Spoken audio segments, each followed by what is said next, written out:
বাংলা ভারতবর্ষকে স্বাধীনতা সংগ্রামে পথ দেখিয়েছে, নবজাগরণে পথ দেখিয়েছে।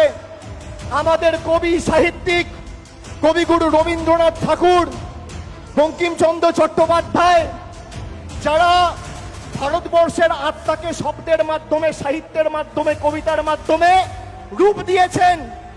যে বাংলার বিপ্লবীরা রাসবিহারী বসু থেকে শুরু করে বাঘা যতীন, ক্ষুদিরাম বসু, যারা শুধুমাত্র বাংলা নয় গোটা উপমহাদেশে আন্দোলনের প্রদীপ জ্বালিয়ে ভারতবর্ষের দৃষ্টান্ত স্থাপন করেছে, তারা যে ভাষায় কথা বলে সেই ভাষায় অপমান।